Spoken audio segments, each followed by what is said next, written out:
So my name is Mathew. I head up an agency called Digital Stand. I started this agency back in 2013. And I guess the funny thing about today's presentation that I'm giving you is I'm obviously talking about voice SEO and what voice SEO means in, I guess, today's Google search in the world. Now, I guess why that's funny for me is when I started the agency back in 2013, I started as a pure play social media agency. But what I soon discovered was social media, given its exponential growth, was very important to a brand's growth and business.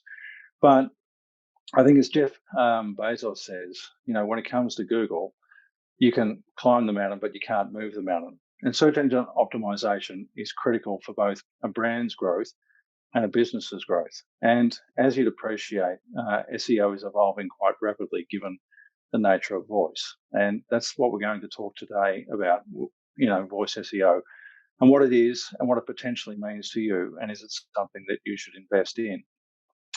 Because it is growing exponentially and there's a lot to be aware of, but there's also some really simple things that brands can do to be effective when it comes to voice SEO. So today's presentation is going to cover, I guess, three main areas, as I mentioned a second ago. We're going to talk about what is voice SEO, how does it affect you, and is it something that you should invest in? And as part of this presentation, I'm going to rely a little bit on Siri. So if I get some feedback, maybe, Kenneth, as I go through the presentation, just to make sure that the audience and what I'm doing is coming through clear, that would be wonderful. So what better to do than when you're giving a voice presentation to actually use some voice tools as part of that presentation? Not only does it save me some time, but also you might get a far better answer back. I'm just going to try this out and see if it works, and hopefully it does. Hey Siri, what is voice search? Voice search, also called voice-enabled, allows the user to use a voice command to search the internet, a website, or an app. Shall I continue? Yes. In a broader definition, voice search includes open domain keyword query on any information on the internet, for example in Google Voice Search, Cortana, Siri and Amazon Echo. Voice search is often interactive, involving several rounds of interaction that allows the system to ask for clarification. Voice search is a type of dialogue system. So what you might find interesting about that was, not only did I ask Siri the question about what is voice search and got a fairly informative answer, I was actually able to dive a little bit deeper down that funnel and ask some more, at least prompt Siri to go a little bit deeper and give me some far more context in relation to voice search. I guess the important thing about that, and whilst I did actually look at my phone just to make sure it was working for today's presentation, when it comes to voice search, it doesn't matter where I am. I can actually, as long as I have a voice-enabled device that understands me a little bit, I can ask a question and dive a little bit deeper on the answer. I guess when it comes to search engine optimization, the thing to really point out there is I'm actually not looking at anything else. As in, whatever comes back to me in terms of the information, I'm really at ground zero. I'm not competing with, 10 other companies on a page to get an answer and all the rest of it if I'm the one providing that answer back. Now, obviously, it's in interest of Google and, Alexa and all these platforms that are voice enabled to give you a fast answer to your question and also enable it with voice and actually respond in that way so that you're getting the same feedback that you're actually giving out. But let's move on from that. Why would I use voice search? So it turns out that searching with your voice is actually 3.7 times faster than using text-based search. It's far more efficient, and if you're using voice search, then you're typically going to ask more contextual, conversational-based questions. According to Bing, when you type something in, it's about 40 characters, but when you're using voice search, it's about 150. So what that means is not only can I ask longer form questions, but I can ask many questions with ease, just like I would in a conversation. Most people, even when they're typing proficiently, still find voice search, incredibly efficient. And as you probably have realized, that voice is starting to proliferate more and more in the world, and people are actually starting to use it more. And we'll come to, some statistics on that in a second. But one of the things I've even started to do myself in terms of running this agency. Now, if you're in the marketing space and produce a lot of content, perhaps even produce a lot of written content, You may or may not know this, but recently I started experimenting with Microsoft's voice-enabled Word documents. And what I've discovered is we can produce longer, more informative documents using the voice-based tool rather than typing it out. The editing can be a little bit longer in terms of the editing process, but using voice-based platforms to actually write those articles and actually distribute them out is far more efficient and far more effective and quicker. So not only is it enabling businesses from a search point of view, it's also enabling businesses from a production point of view. Whilst that is an SEO related, I guess the point there is anywhere that you can remove friction from a business, both from the client point of view and also from the business point of view, you're in front, and there's huge efficiencies to be made there.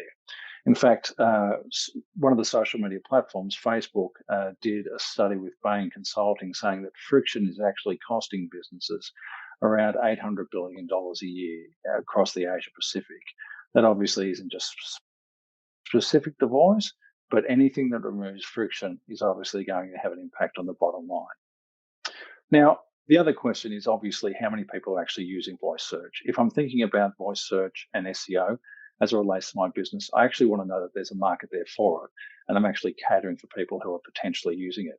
So people using voice search is predicted to hit 4 billion people this year, and it's already at 3.25 billion. Now, if we sort of look at the numbers of people on the internet, now 3.96 billion is sort of using social media, and so I might be a little bit behind. It might be 4.7 or 4.8 today. But the point is, in terms of number of people actually using voice and voice-based environments to actually do search, we're kind of there in terms of market saturation. In fact, 20% now of all people, 20% of all searches on Google are actually voice related. So that's obviously 1 in 5. That means 1 in 5 searches happening today on Google are voice related. And Google's goal, just like any of the other platforms' goal, is to give the information back to the user in the fastest time possible and the most informed position. They don't care whether they're using your content to do that or something that's generated out of the AI, but they want to make sure that they're actually serving their customers who are using the platforms effectively and efficiently. And if 1 in 5 people are using Google search this way, they actually want to make sure that they have the best possible answers turning up, just like they did when they originally started out with a text-based approach. Please just bear with me while that slide changes. So the thing is that given the number of devices that are around the world and given the number of devices that you actually have access to, it doesn't matter whether you're in your car, you're at your home, or you're starting your day, you have some sort of voice, typically you'll have some sort of voice-enabled device around you. It's there, I guess, to make your life a lot easier, potentially, in terms of what you do, and it's there to make your customers a lot easier in what you do. I could be driving along, obviously, in a Tesla, which I don't have, but I could be, and I could ask, where the nearest restaurants are that are open, and give me their star rating, and please direct me there without my hands leaving the steering wheel, if they're even on them in a Tesla, that is.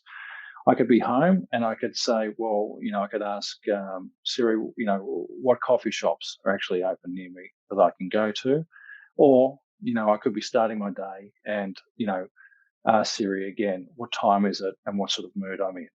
The reality is that as it becomes more and more convenient for people to use voice, because it is easier to use, it's often quite a lot of fun to use, and it is very efficient, that more and more people are actually going to start to use voice. And I think of this in a number of ways. There's those of us who, I guess, come from more, I guess, I came from a digital background up, but I look at my children. I got a little man who's about 8 or 9, 8, well, he's not about 8 or 9, he's 8 years old. But all of his search now that he actually does when he picks up my phone is all voice enabled. He's actually starting to learn to do search that way first rather than type it in, because he's obviously still starting to learn to write and read and all of those things associated with that. But for him to do voice search is very easy. He just picks up the phone, says, hey, Siri, and starts to ask some questions and then has a bit of fun with it.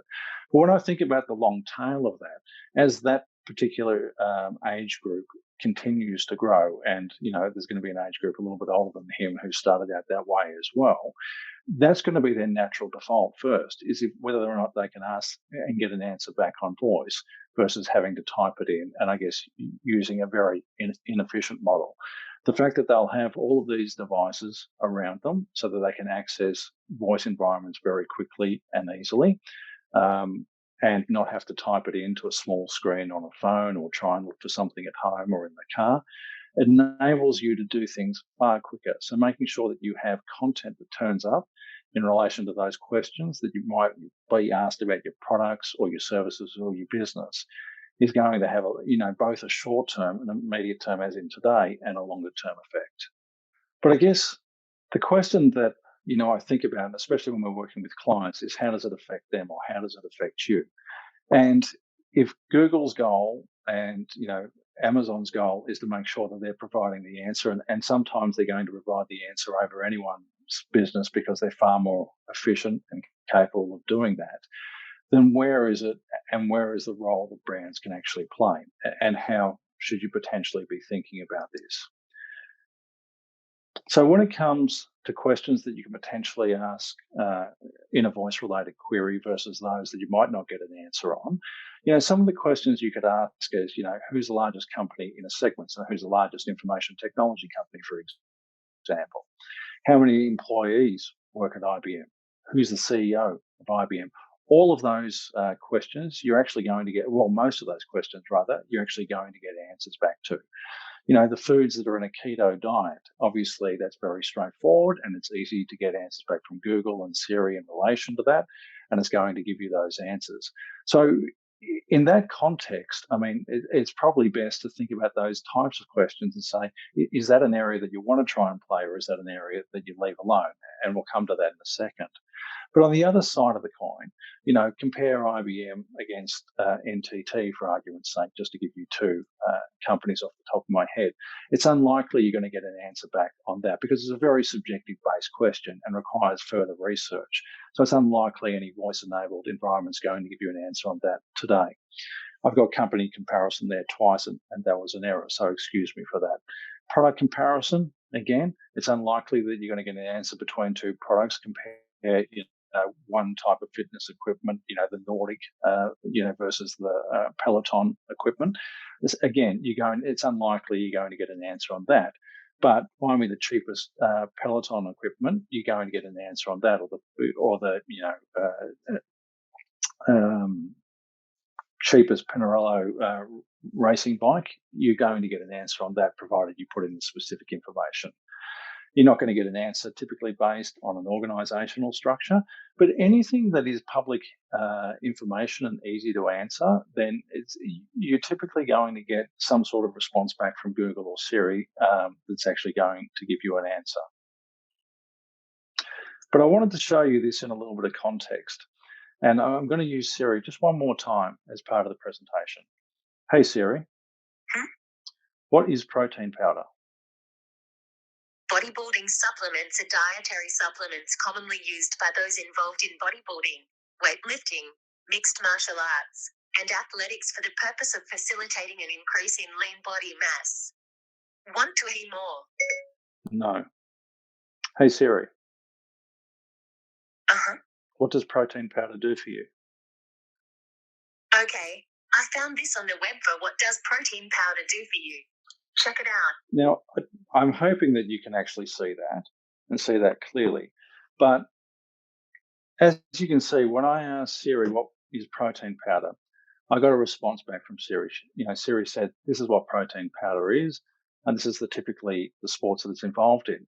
But when I asked, what does protein powder do for you, a far more subjective-based question, and if you like, a longer tail-based question, a longer keyword-based question, then obviously I was presented back with three answers. Now, interestingly enough, that meant I need to actually do my own research and have a look at those potential three answers and dive a little bit deeper, because there's analysis there. And in terms of what protein powder does for you, there's going to be slightly different opinions on that. So Siri is less likely to answer that.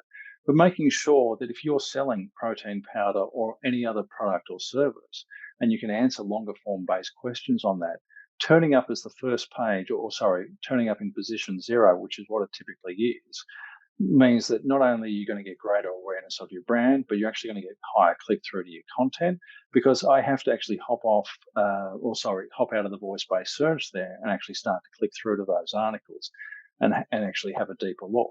And while there's 27,000 people, and I'm doing this presentation from Sydney, Australia, but while there's 27,000 people searching in Australia for protein powder, there's 590 people searching, for what does protein powder actually do for you.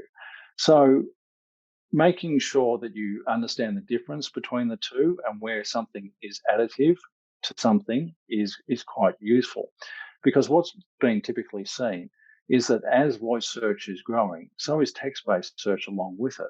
So it's actually increasing the number of searches.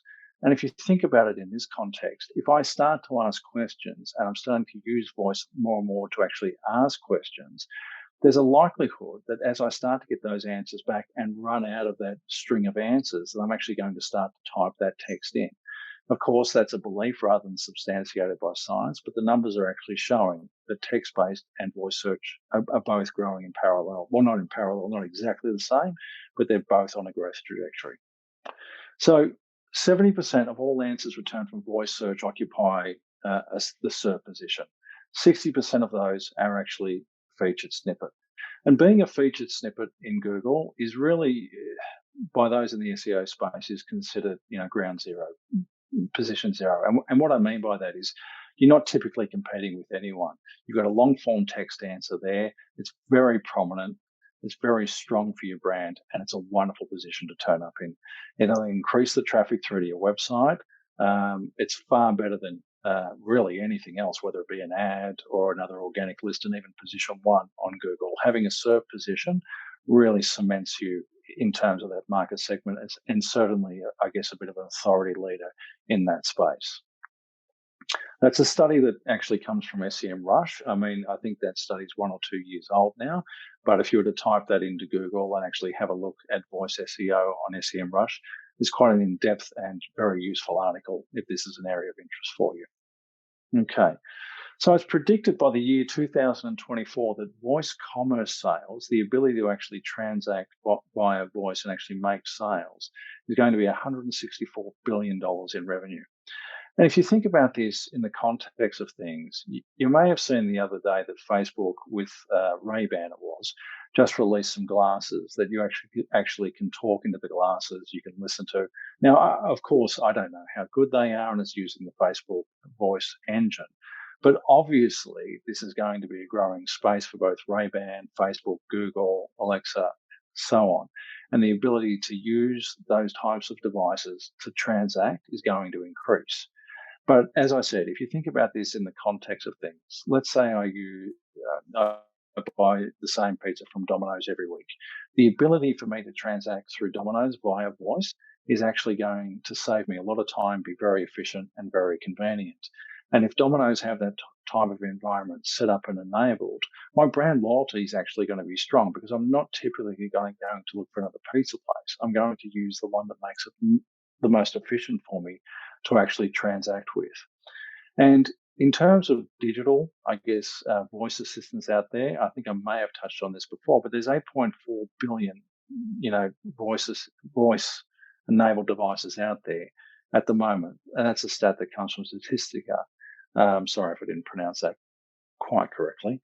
But so that means the proliferation of voice-enabled devices out there for me to actually transact commercially and through a commerce approach is actually, or it's already out there in terms of there's already market depth and market saturation. And when you compare that to the world population, and again, these numbers do shift, as you probably appreciate, but they're predicting 8.1 billion by the year 2024. So in terms of voice-enabled devices out in the market today, it already far exceeds that. And I guess my comparison, or the comparison I think of when I think about this, was just how quickly smartphones actually grew, and how quickly we went from using just a standard phone or standard mobile phone to using smartphones, getting comfortable with the features and functionality of the smartphone, then expecting a lot more out of them in terms of storage, capability, performance.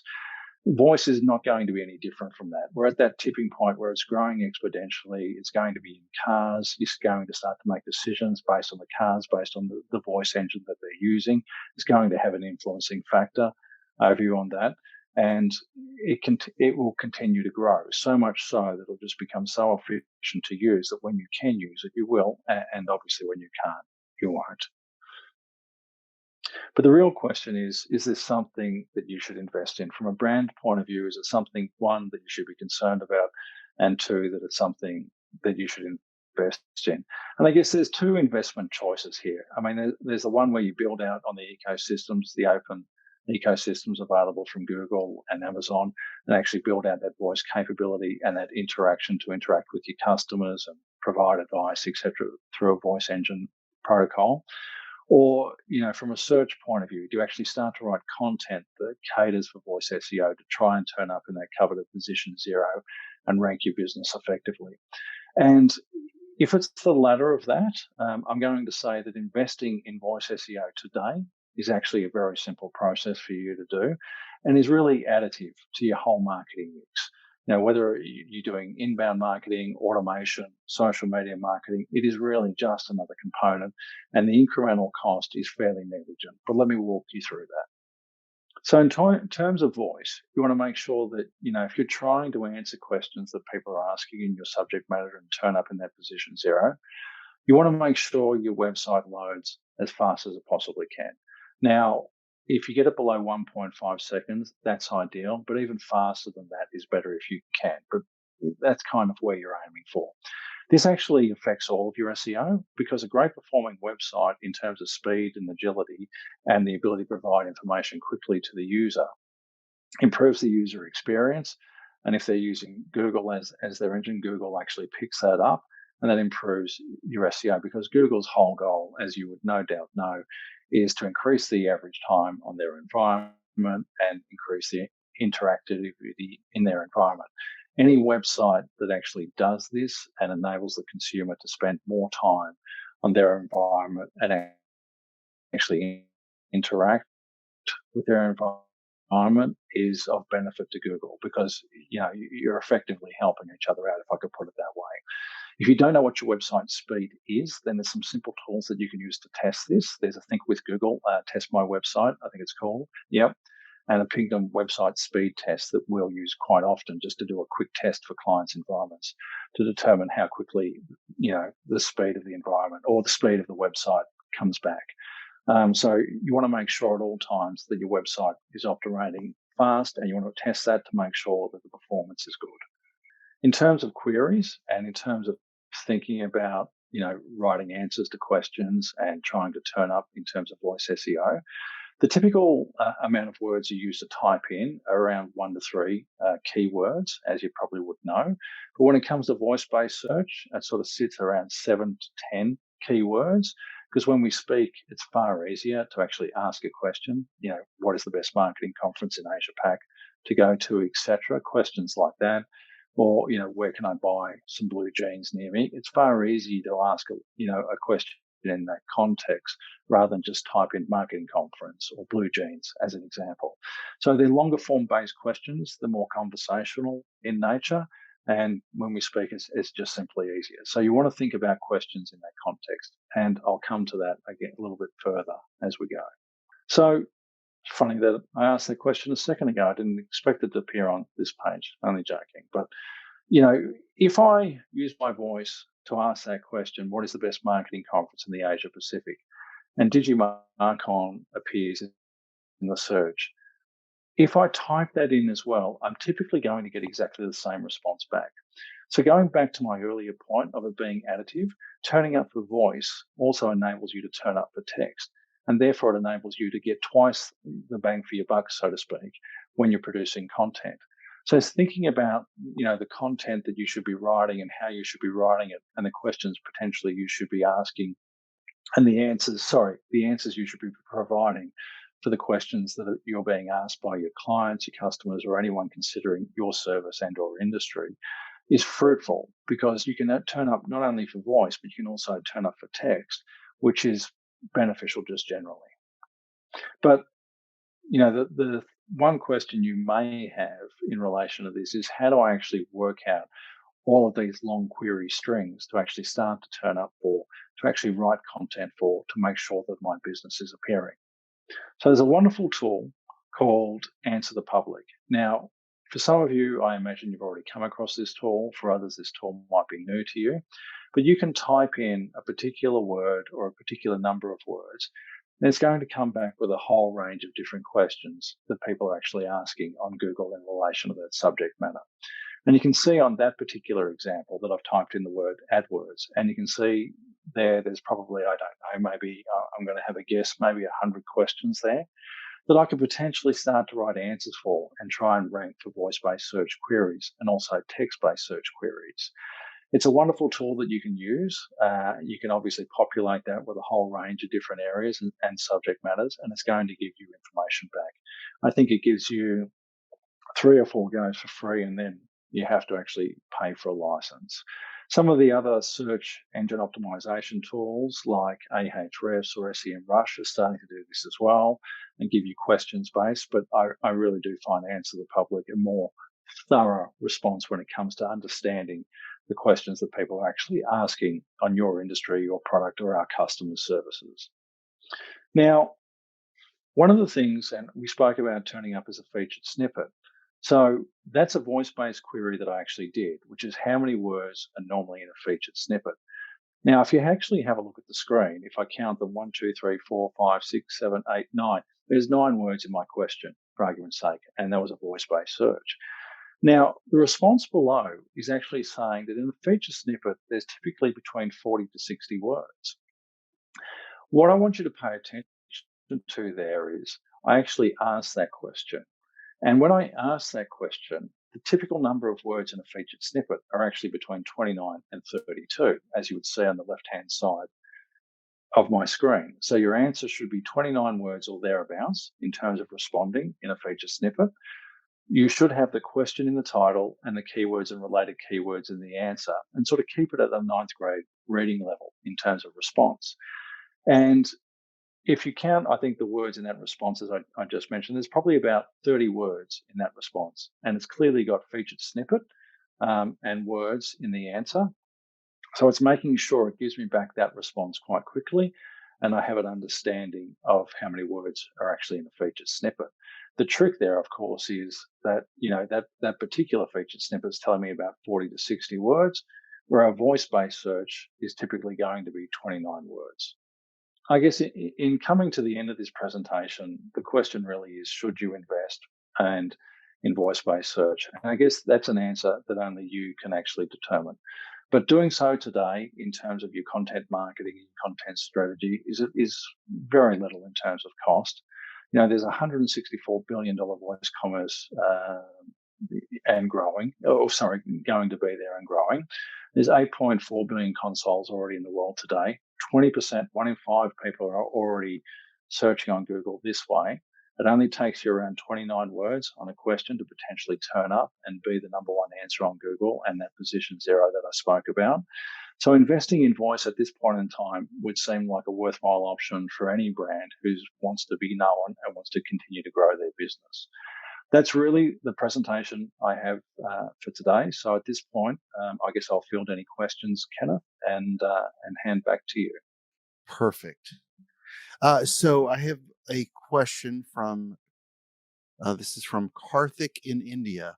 In relation to various search engines, do we need to do anything differently, say Google versus Bing versus Yahoo versus any other? Is there anything that we need to think about from an SEO perspective, in particular with the various different search engines?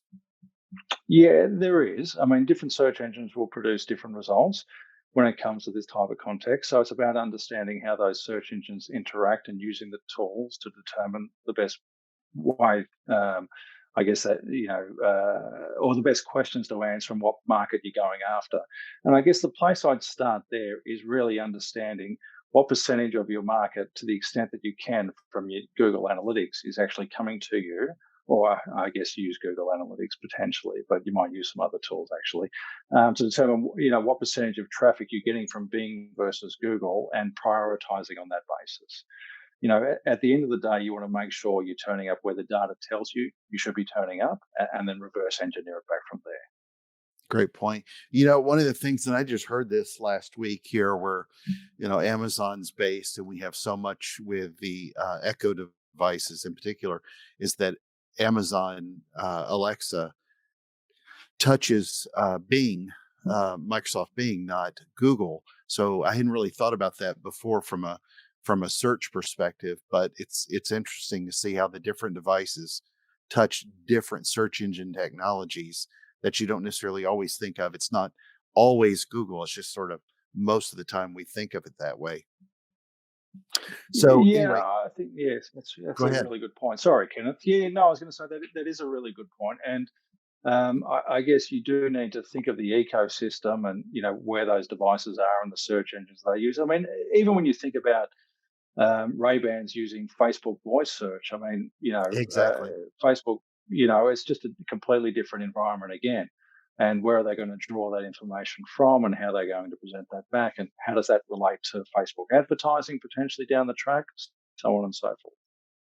Well, this was extremely informative, and I absolutely love the Siri question with the protein powder. That was like such a smart, great example. Well done. So, um, Thank you.